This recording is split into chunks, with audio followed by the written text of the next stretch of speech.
Whether you're getting the all-gas range, the dual-fuel range, or a range top, there's many configurations available. Today we're going to talk about the Char and the Griddle. Once you've removed the grate from the Charbroiler, you'll notice that it has a deflector shield that allows to dissipate the heat so that it's even throughout. Once you remove that, what you're seeing here is an infrared burner. There's thousands of holes within this burner that flames shoot through to give you that infrared heat that can actually penetrate and cook proteins a lot quicker. So looking at the griddle here, that infrared flame that you just learned about on the Char also exists underneath the griddle here.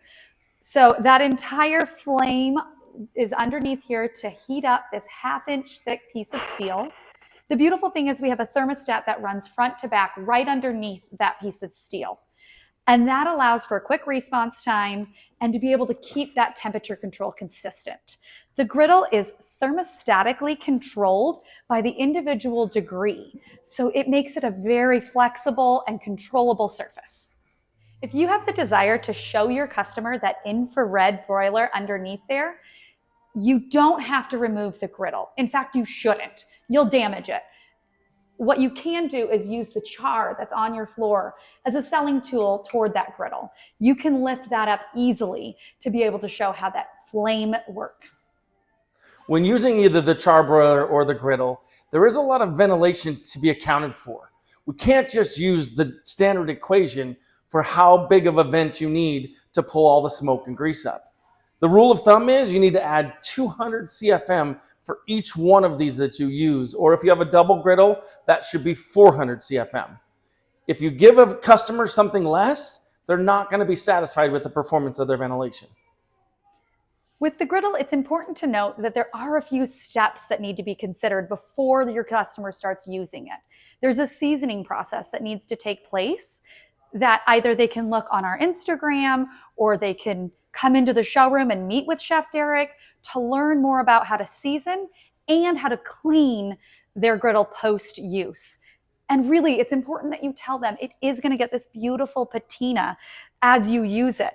I mean, think of it similar to a cast iron skillet as how a griddle is going to be used.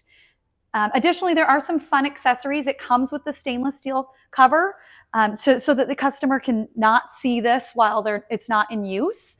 But there's also a nice cutting board accessory that can slide right on top as well when the surface is cool for a nice organic touch in the kitchen. Really, the popularity comes down to qualifying your customer.